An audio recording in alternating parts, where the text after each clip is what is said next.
Kasi minsan, yun nga totoo na there are nights or days na wala sa kondisyon yung boses o pagod. Pero mas challenging ngayon kasi may mga cellphone na yung mga tao. Oo. Diba? Before, diba? Nung nagsisimula ka wala. Kahit pumiyok ka, wala makaka-record. Wala. Ngayon, talaga nakaganon sila. Nakaabang. Lalong-lalo na nga yun nga na pag naka-establish ka ng isang reputation na like, mataas boses. Pag ayan na, mataas ng boses ng cellphone. Tapos ready na sila na in case nagkamali ka, ayan, upload agad. TikTok na. Viral na. Ba't nga ba na-associate ang pagiging isang magaling na singer sa pagbibirit niya?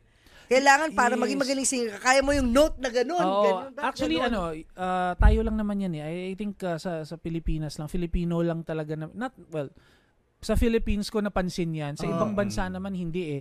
That's why now whenever I pag naghuhurado ako, pag nagja-judge ako sa mga singing competitions, I always stress the point na hindi porke mataas boses mo magaling ka na. May mga mabababang boses na sobrang mas natatouch yung puso mo, yung mind mo sa mga performances nila. So it's not the range na sobrang taas that defines you as a good singer. Pero you have both. You have both the high range and the feeling. Na pag kinanta mo, feel mo. Yun importante you as the listener, na feel mo yung kinakanta ng singer. Ang daming magagaling ngayon na singers. Ang daming matataas na boses or iba yung tunog ng mga boses nila pero parang walang connection. Parang walang connection. Kasi yun nga, I always say na the singer is not just somebody na magpapakitang gilas na magandang boses, but the singer is given the responsibility to be the storyteller of a song. So yan din ang pinapayo mo sa mga bagong usbong pa lang na mga kasi singers. Kasi minsan nakakalimutan nila yan eh. Siyempre at first, pakitang gilas ka.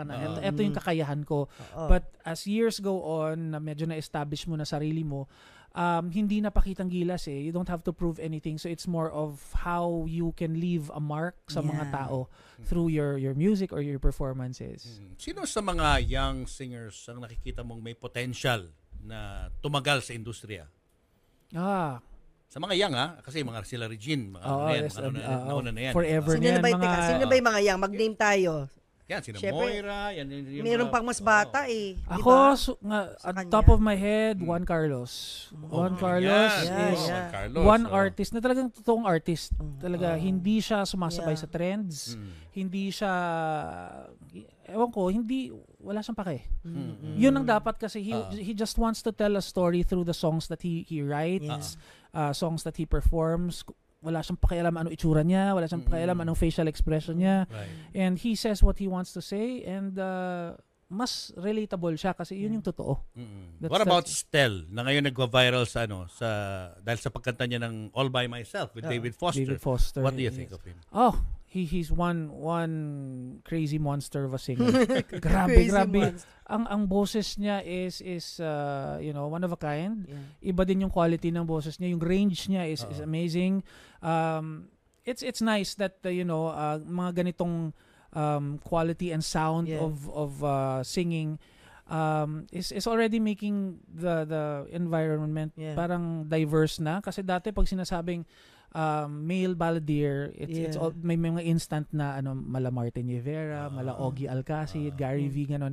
But now when you say it's a male singer or performer or balladeer, may iba-iba ng tunog, 'di ba? May iba-ibang tunog. So like Eric Santos sounds different, Christian Bautista sounds different.